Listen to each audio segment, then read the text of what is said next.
Hey everybody, how's it going? Today I'm coming at you from a different location. I'm actually in a different part of the country visiting relatives.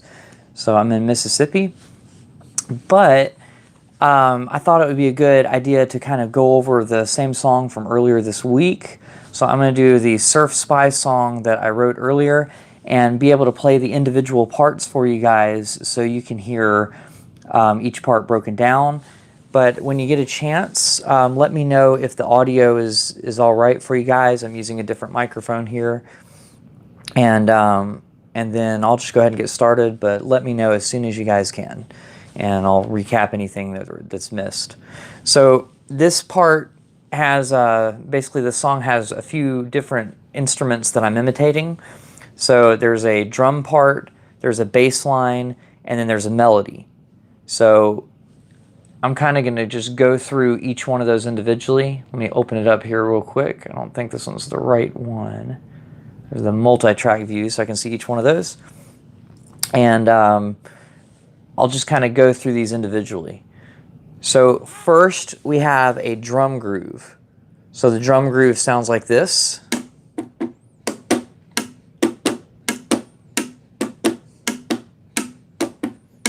So all I'm doing there, I know you can't see that really well, so let me tilt this real quick, if I can. But basically all I'm doing there is slapping for a bass drum sound and kind of strumming outwards for a snare drum sound. So if you have the tab or if you watch the tab on screen, basically it says I'm slapping the E string and then I'm strumming out and just hitting the G string. It's okay if you hit the D string too, because we're going to mute. So sometimes I'm accidentally hitting the G string and the D string with it. So so basically you just do slap, strum, strum, slap, strum, slap, strum, strum, slap, strum. And plugged in, the strums will sound a little bit more like a snare drum, and that slap will sound a little bit more like a bass drum. Although when it's acoustic like this, it's kind of hard to tell. They kind of both sound a little bit more clicky than they would with it amplified. So I'm not sure if anybody's there. I'm going to do a test by checking this on the computer to just see if it's working. So if I go here, because it looks like nobody's watching, so I just want to see if they are. So I'm going to watch this from a different channel and just see if it's working. Oh, we've got someone watching. All right. So let me know, once again, if the volume's at a good setting or not. If you get a chance, I'll check the chat every now and then just to see. But that was the idea. So we have the drum groove. And let's go over what the rhythm is on that part. So it's going to be slap, strum, strum, slap, strum. And that rhythm is going to be 1, 2, and 3, and 4. 1, 2, and 3, and 4.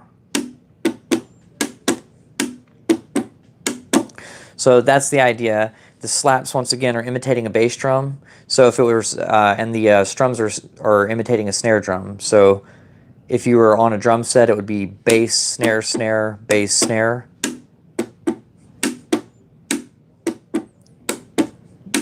So that's kind of what we're imitating.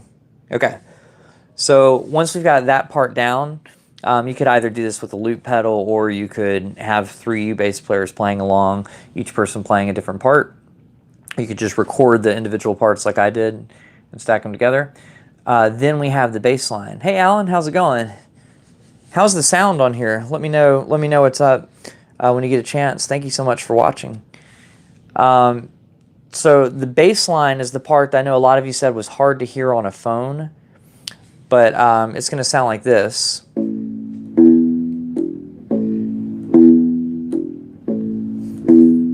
So at first it goes there. It does that basically 8 times. Then changes. Right there. Yeah, so Alan, I mentioned it a minute ago, but I'm out of town, basically, and so I'm actually at my grandparents' house, which is pretty cool, getting to visit them. And so I'm in a different space just for this week. So that's the idea. And I'm using my phone, so sometimes the lighting shifts pretty quickly, like see how it gets brighter and then not as bright. That's because of my phone. But let's keep going. So this bass line is going to be the open A string, then the second fret on the D string, then the open E string. And that's our first pattern. We're going to do that 4 times as an intro, and then basically the melody would come in after that. But we'll go ahead and play through what happens at that point on the bass line. So you play that groove 4 times, open second fret on the D string, open E string. Or this is kind of emulating an A chord. I'm thinking of it as like an A minor chord. So I'm doing root 5th and then down the octave for a lower 5th. Root, upper 5th, lower 5th, root, upper 5th. So the note names would be an A note, then an E, that's the second fret on the D string, and then the open E string, which is another E note. So we do that 4 times, and that's where the melody would come in. But instead, we'll just do that 4 more times. And it's that start of a 12-bar pattern. At this point, we're going to move up to our 4 chord, which means we're going to be playing a D note. So we're going to play the open D string, then the second fret on the G string, then the open A string, and then the next measure is the open D string, the second fret on the G string, and then we're going to play the open D string again. So that'd be like root 5th root instead of root 5th lower 5th. So that would sound like this. Right? So D, upper A, lower A, D, upper A, back to D. Okay? And then it goes back to our first pattern 2 times, which is going to be open A string, second fret on the D string, open E string 2 times. And then the second time. Okay, and then that leads us up to, it looks like measure 17 on the tab if you're following along. If you're on Patreon and you have printed out the tabs or something, then you'll be there. So that's going to be second fret on the A string, third fret on the D string, then the open D string, and that's outlining a B half diminished 7 chord, so it'd be like a B minor 7 flat 5 that we're kind of doing. And then we're going to do the second fret on the D string, the second fret on the A string, and then the open E string. And then for the last 2 measures of this grouping, we're just going to do the open A string, second fret on the D string, and the open E string. And we're going to do it 2 times. So I'm just going to kind of play it through and talk through what I'm doing. But then at that point, we would just do the whole entire form from the melody again. So first, we've just got drums going on, right? So first 4 bars, there's not a bass line. It's just that drum sound. Then here's the bass groove. Boom, boom. Second measure, third measure, fourth. This is where the melody would come in. Right? Now we're going to move up to the D chord, then back to the A chord. This is that B half diminished 7, then the E, then back to the A. Then it repeats that 4 more times. Then it'll go up to the D chord, back to the A chord, to that B half diminished thing, to the E, then back to the A, and that's the end of the piece. I just end on an A note. So that's the entire bass line part played through. So the first four measures, I just went ahead and played the drum part, but obviously if it had already recorded the drum part, you would just go in and play the bass part at that point. Or if you're playing with 3 bass players at the same time, if you can ever get together with 3 people, then you've got that. So the last part that we have is the melody, and that comes in 8 measures into the piece. So there's an empty 8 measures. It actually comes in on the 9th measure. And basically what I'm doing for this tremolo thing is I'm moving my finger back and forth really quickly. There are 2 ways to do it. I'm basically doing tremolo picking. So if you were playing with a pick, you could just play with the pick, and it's almost like you're moving your arm fast enough to make the notes go fast like that. So you could pretend and use your thumb fingernail like I just did there. But I found that I'm less consistent like that. So what I like to do is use my pointer finger and just move it rapidly back and forth. But either way, this is more like guitar. And it's a little harder on the rubber strings. You have to play really, really lightly to not get stuck on the strings. But you can play a little bit harder on the metal strings. And then the idea is we're trying to imitate moving at 30-second notes. But if you're not going quite that fast, because it's kind of fast, you know, to do that, you can just kind of approximate it and just get the texture by doing the tremolo picking.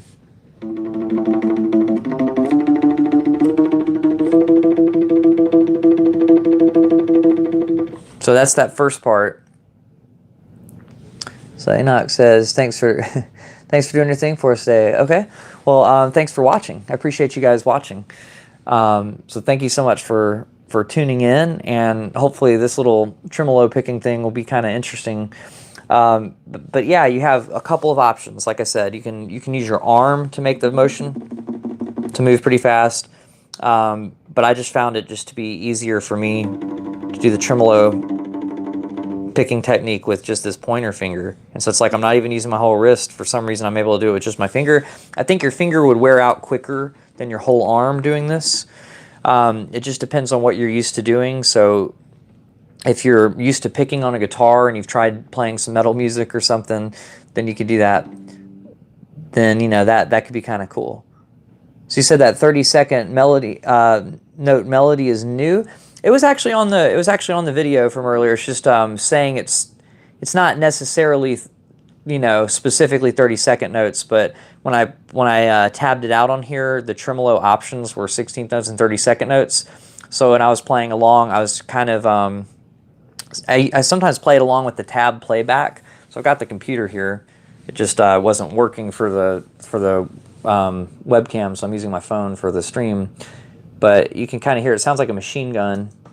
Let's see if it does it.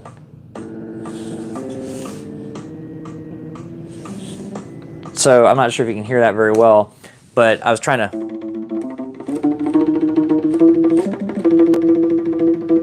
You know, that whole thing, just trying to imitate that. So that one's going to be 2nd fret on the A string, and we're going to be playing for the duration of a half note on that. So instead of thinking about all these individual notes, I'm just basically counting 1, 2, 3, 4, and then I know to stay on this note for 2 beats.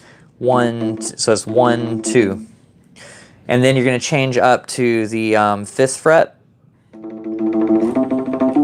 and then the 7th fret on the G string, and those are going to be each for 1 beat apiece. So we got 1, 2, 3, 4. And if you really did like count these notes, 1, 2, 3, 4, 5, 6, 7, 8, you could say that the first one, you'd be, I think you would be doing, is that 16 times? Yeah, you'd be hitting the string 16 times if you were actually successfully doing 30-second notes at this tempo. But it's really just an approximation, so I think of it as just counting to 2 beats while keeping your finger moving as fast as it needs to be for that.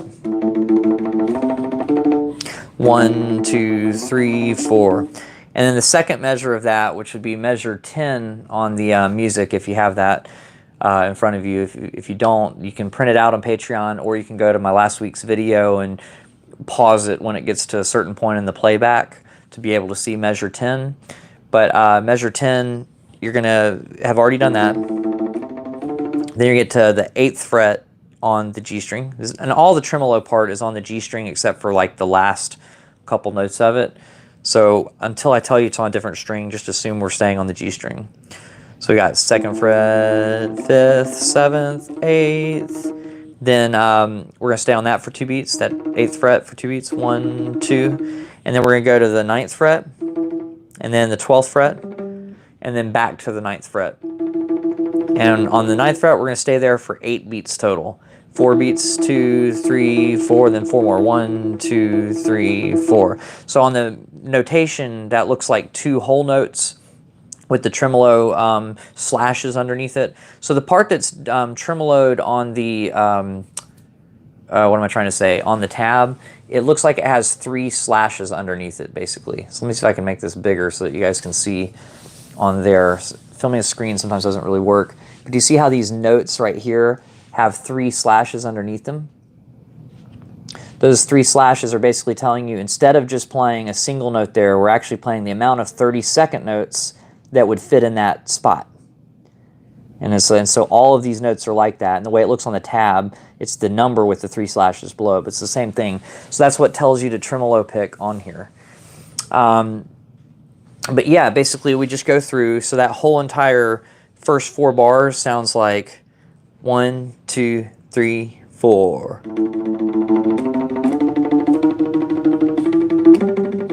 2, 3, 4, 1, 2, 3, 4.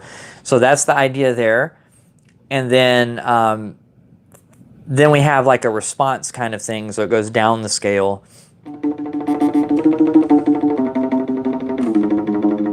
Oh, I think I changed it. Sorry, that was the way I had written it originally.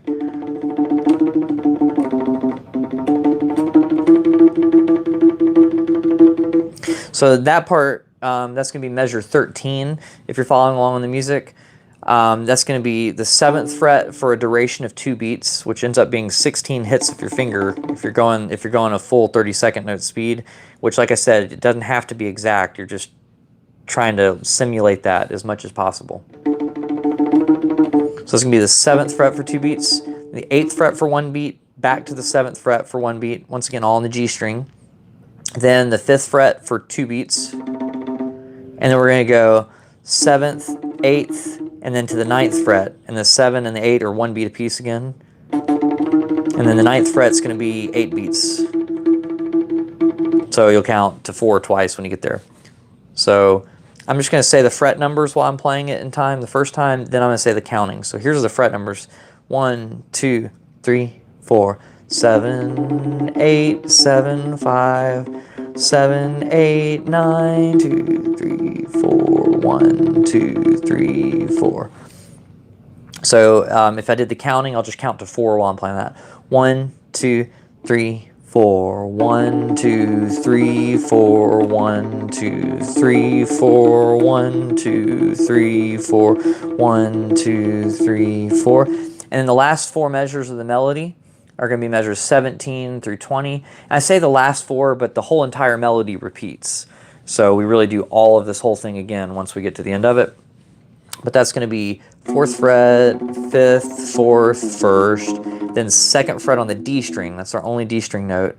And then we go back to the 2nd fret on the G string one more time. So we got 4th fret, 5th, 4th, 1st, 2nd fret on the D string, 2nd fret on the A string. So in other words, that first 4th fret, we're going to hold that out for 2 beats. And you can practice the melody, the left-hand part, just by playing them as half notes and quarter notes.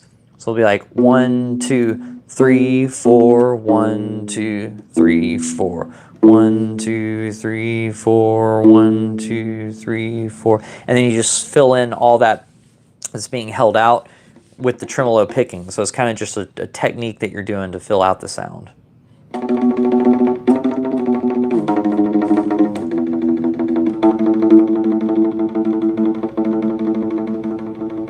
Yeah, so that's kind of the idea there.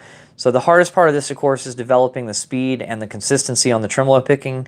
As you can kind of tell, I still struggle with it on the string changes. So when I'm going, you might hear that like one of the notes I just kind of pause for a second. It's not on purpose. It's just kind of still working on perfecting the technique on that. So just know that it is hard. If you're trying to do the tremolo picking, it's not easy. So be patient with yourself on that. And like I said, once again, just to reiterate it, you can do either with your finger, going up and down through the string like that, or you can use your thumb, or you could actually use a pick if you have one. I think I have one in my pocket. Let me see. So I have this little pick holder on my keychain. So I have more control over my finger. You might have more control over doing it with your thumb, the slight fingernail on your thumb. And then other people that play guitar also would probably have more luck with the pick.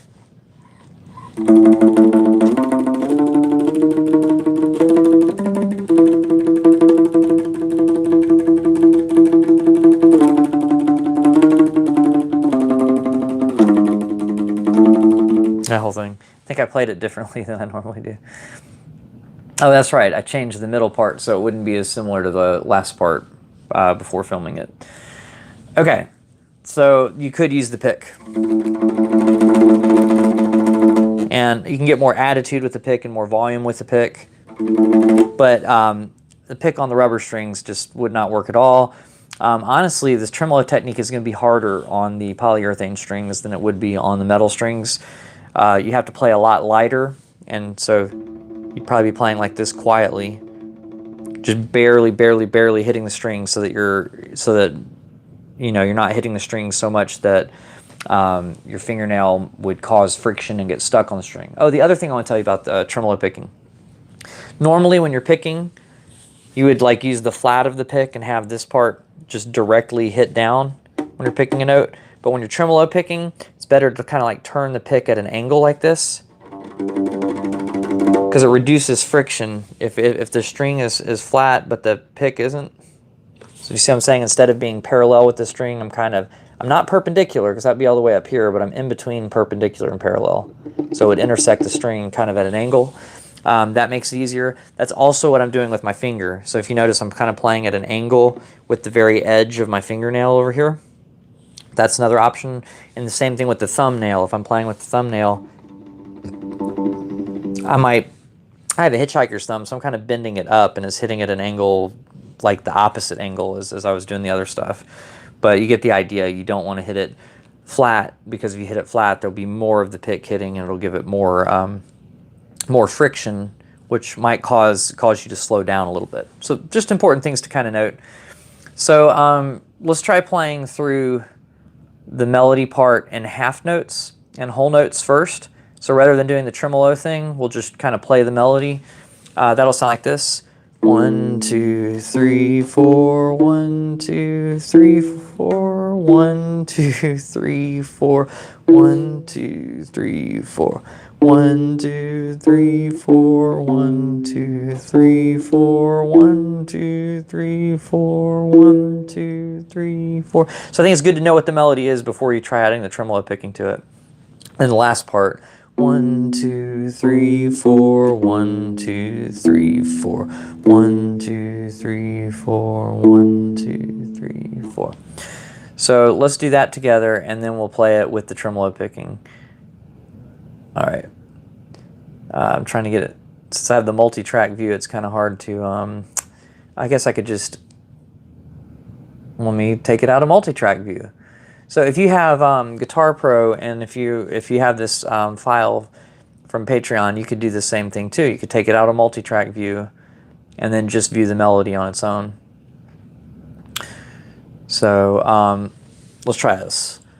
1, 2, 3, 4 single notes. 1, 2, 3, 4, 1, 2, 3, 4, 1, 2, 3, 4, 1, 2, 3, 4. 1, 2, 3, 4, 1, 2, 3, 4, 1, 2. Oh, I changed it. I'm so sorry, guys. The way the melody's written out, when you take it out of multi-track mode, it takes out the formatting that I did.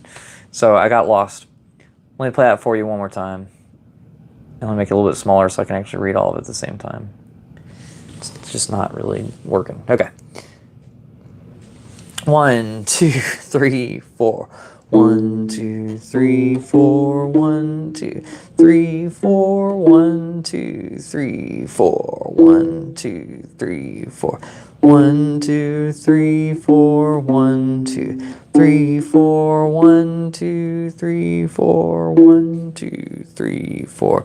1, 2, 3, 4. 1, 2, 3, 4. 1, 2, 3, 4. 1, 2, 3, 4. Then that whole part repeats again. So I'm not going to do the repeat. And then after you do that, you can try filling in the gaps. You could start by doing like half as fast, so doing 16th notes.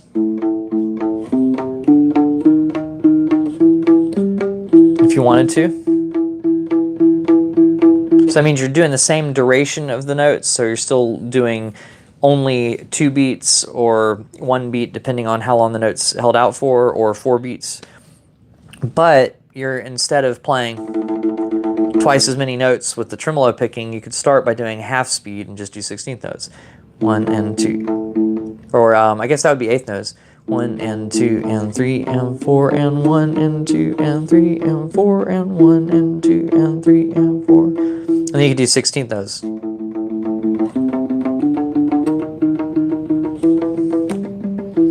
And just practice getting that consistency with that.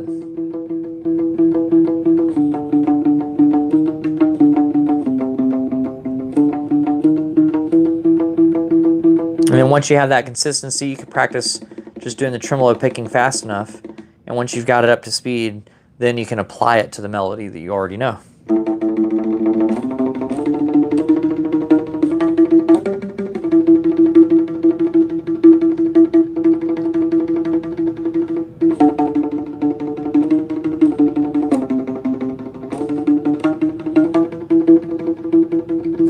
And you could also try doing it at a slower tempo. One thing to note, I think I said this earlier, but I like doing this with the pointer finger, but it does wear out after a while. So I'm starting to reach that point where my hand is just too tense to do it. But basically it's an endurance thing. You kind of have to slowly build up to being able to do it for longer periods of time, and that helps a lot. But we could try playing through the melody, maybe at a little bit slower of a speed than the original. Let's see what the original's like. So the original is that speed, 1, 2, 3, 4. So that'd be like 1, 2, 3, 4, 1, 2, 3, 4, 1, 2, 3, 4. So we could try doing here 1, 2, 3. Here we go. 1, 2, 3, 4, 1, 2, 3, 4, 1, 2, 3, 4, 1, 2, 3, 4. 1, 2, 3, 4, 1, 2, 3, 4, 1, 2, 3, 4, 1, 2, 3, 4, 1, 2, 3, 4, 1, 2, 3, 4, 1, 2, 3, 4, 1, 2, 3, 4, and then we do all of that again. But that's the basic idea. So that's basically all I did on the song. I just kind of came up with some cool things like that. Kind of the thing that inspired this, it was actually a friend of mine's song where he was doing kind of some surf rock stuff. His name's Chris Dale, Chris K-R-I-S, Dale, D-A-L-E, and I can't remember what his song was called, but I wanted to give him a shout out for that so you could listen to his kind of, is kind of the same kind of vibe, but he's a good bass player too, but it was a totally different song, but it was a similar idea. I'm just trying to remember what the name of his song was. It had Atlantis in it. It was like Battle Fleet Atlantis, that's what it was called. So he made up like, let's see. Whoops, I think it's Battle Fleet Atlantis. So Battle Fleet as one word. Yeah, so he called it Battle Fleet Atlantis. So if you wanted to check out, it's like I heard that on Tuesday, and I'm like, oh, I need to make a song like that, and kind of came up with it based on that. But mine ended up sounding more like Misery Lou, which is, what is that? Is that Dick Dale? They both have the last name Dale. Yeah. So Misery Lou is probably the reason why a lot of you guys are saying, oh, it sounds like it should be in a Quentin Tarantino movie, or it sounds like it should be in a mob scene. You're probably picturing something out of Pulp Fiction. that uses that song in it. And this is very similar. The other song kind of uses a different scale that it's moving up, and the melody is a little bit different, and it has a little bit more to it than my song. But I kind of modeled it after that vibe of that kind of surf rock with the tremolo picking thing going on for the melody. So yeah, have you guys heard that song? And out of curiosity, who's still watching? I know I have a couple people still watching, but who's watching right now? And what do you guys think about the tremolo technique? And have any of you guys tried it on the polyurethane strings? And if so, are you having any luck with it right now? Let me know if that's working. So Alan, do you have a U bass, or do you have a bass guitar? I can't remember if yours is polyurethane strings or if it's metal strings. Yeah, so just let me know if it's polyurethane or metal strings. And have you tried doing this tremolo technique? So you can either do it with one finger like I was doing. And honestly, when I say one finger, I mean one finger's hitting the string. Sometimes I'll like move more than one finger there. Oh, you got round wounds, that's right.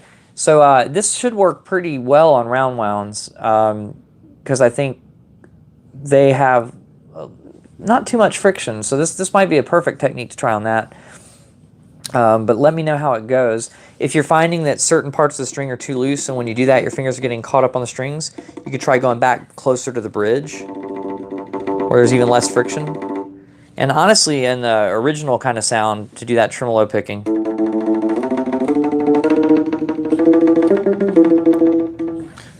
so you've been trying the 4-finger plucking for doing like that kind of thing? To me, maybe just doing 3 would be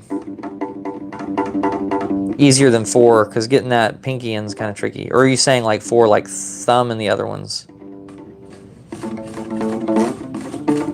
You could also do that. You could also do that Victor Wooten technique where you go down, up, pluck, pluck. The only problem with that is every time I do it, I hit the body too. So if I'm not plugged in, it just sounds like I'm making a bunch of scratching noises, and it'll also wear off the finish on the bass a little bit. Although I don't think that's what's worn out the finish on here. It can though if you do it a lot. Like if you look at Victor Wooten's bass when he was doing all that double thump stuff, some of his basses have a worn spot right here. It almost looks like mine does, but I noticed there was one on this side too, so I think it's just the finish maybe getting too much sunlight or too much heat or something. But I'm not sure. That term keeps reminding me of This Is How It Goes by Billy Talent. You're talking, you said the term, like the tremolo? Oh, the trim reminds you. Okay, I got you. Yeah, so a lot of songs use tremolo picking. I know, what is it? Paul Gilbert and Billy Sheehan have a song, or something they did live, where they had drill bits that had like 4 guitar picks attached to a drill, basically. Just they made up they just rigged something together that had 4 or more picks just spinning around really fast, and they were using a drill to do that with tremolo picking and doing that on one string. So I know a lot of people do tremolo picking on songs, but there are a lot of songs that use that tremolo guitar stuff. So you could either do it here, you could do it with a guitar pick. It's going to sound louder and have more attitude with a pick, because there's just, I don't know, maybe it's just the pick is thicker than a fingernail, unless your fingernails are thicker than mine, and unless your pick is thin. If you're playing bass, you probably have a medium or a heavy pick. I'm using a medium, but you should probably use a heavy pick on bass.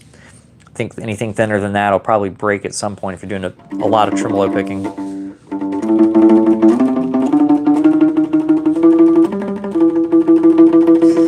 So the other thing is, when you're practicing this, you might tense up your arm. So just be careful to not go faster than you're ready for, because if you do a whole bunch of really like tense arm trying to make it go fast, rather than kind of keeping your hand rather relaxed as you're doing it, you're probably going to feel some pain in your arm after a while if you do that too long. So practicing up to speed so that you can be able to do it full speed without being too tense is really important, so you don't injure yourself. But that's really about it for that song. You Can't Hold No Groove. I tried like a week or 2 ago. So like with this, it's kind of hard to do that initial part because of that note not really being there. So I could do like a shorter version where I just do like those two notes.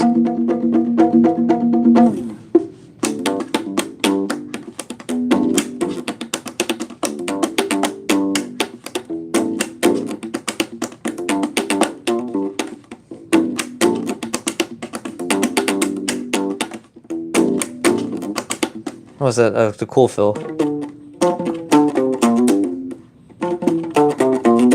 It's hard to do on the flat wounds because they just don't have as much of a response for the double thump technique plus the pop. But yeah, I can do it okay based off of his tab book. But if I play it slowly.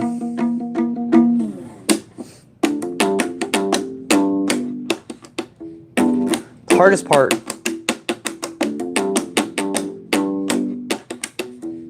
is getting all those notes evenly spaced. So I'm actually having a lot of trouble with that. But yeah, the answer is you kind of can. The double thump and the dead notes are confusing. They really are. So you got boom. The way he notated it, I think, was a double pop kind of thing. But then later on, he redid the song to where he plays it faster. And he leaves out some of those ghost notes because it just kind of grooves harder to not have them in there. Or it makes it easier to groove faster. And then he plays it like lightning fast. But I think part of that's because he's leaving out one or two of the ghost notes. And I really like the original version, but I almost feel like maybe it was either notated slightly wrong or that maybe he's doing some down-up kind of stuff with the thumb instead of double popping. Because going right, but it was notated in his book to kind of pop them both. So I guess it might be easier to just use the thumb on that. No, it's not.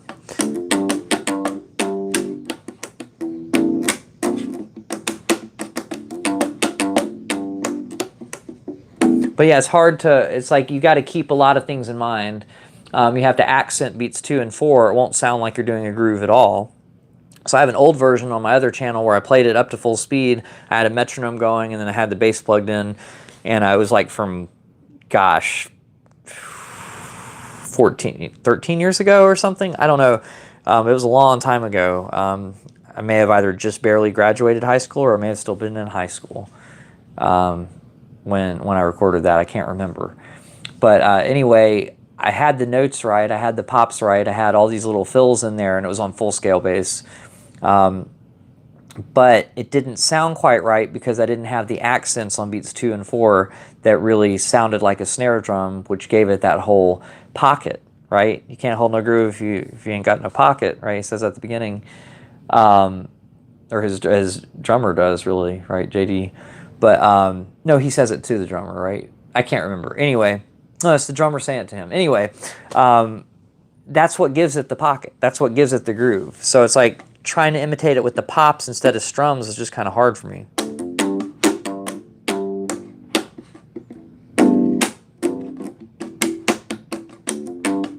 Because you got to make sure that basically every beat 2 and 4, 1E and a 2E and 3E and 4E and a 1 and 2, you know. So you got to make sure that that's there the entire time. I think it's easier on this because he is strumming there.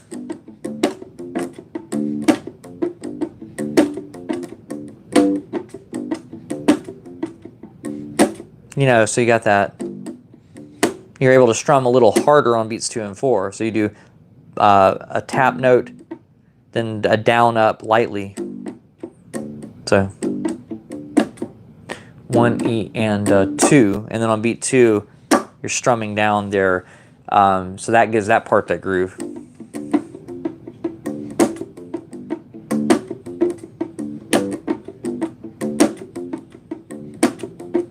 So you just got to make sure that when you're strumming those, that you're giving it that backbeat. So, you know, that's been kind of a big thing that I've taken to a lot of my solo arrangements. If you go back and listen to a lot of the videos on this channel, that idea of the backbeat within a groove like that, I took that from Victor Wooten, but there are a lot of acoustic guitar players that do that too, and a lot of other things. But yeah, You Can't Hold No Groove was one of the big influences on me doing solo arrangements. But yeah, there's got to be a better way than the way that I'm plucking, because it's just like it's really hard to do slap, hammer, pluck, pluck. What? It's really slap, hammer, pluck, slap, pluck, pluck.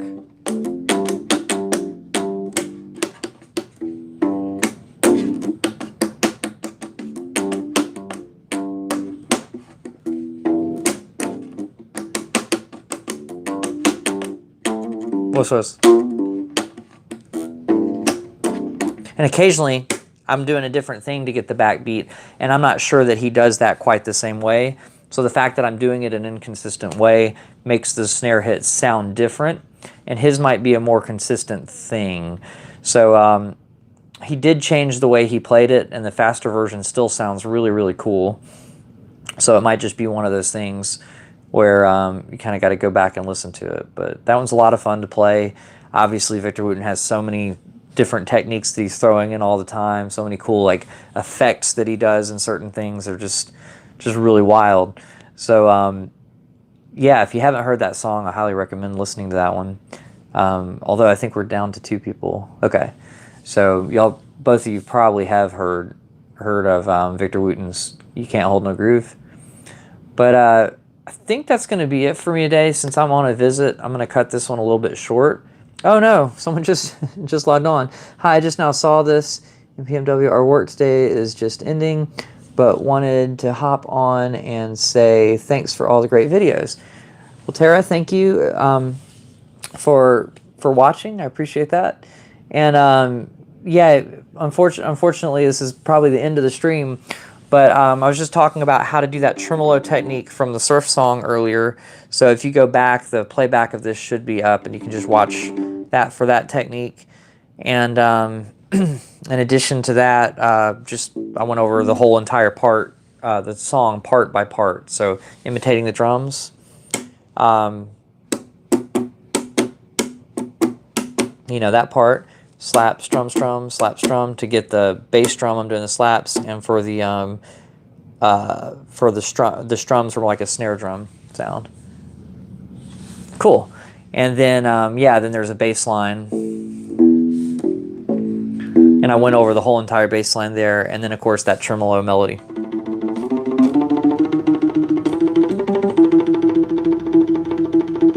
All that stuff. So it's really just going over the concepts of it, and that's pretty good for you guys. Well, I appreciate y'all for hanging on and watching through to the end. I'm glad it was fun and informative, and yeah, keep me updated if you guys have any questions. I guess I'm going to let it go to 45 minutes. We're at 43 minutes, I think, so far on live. So if you guys have any questions right now specific to either the songs we just went over or just something that you've been wondering about on bass, just let me know here in the next minute or two.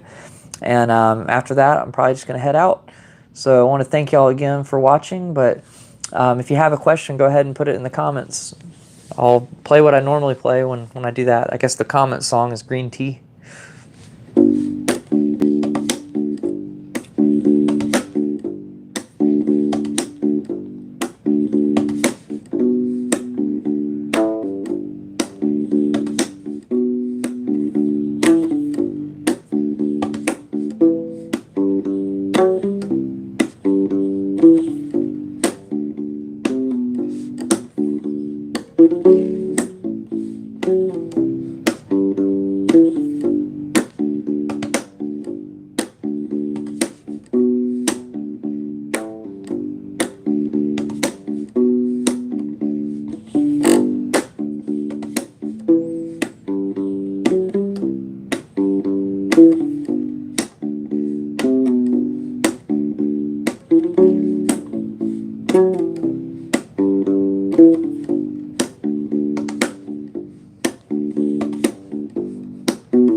No questions?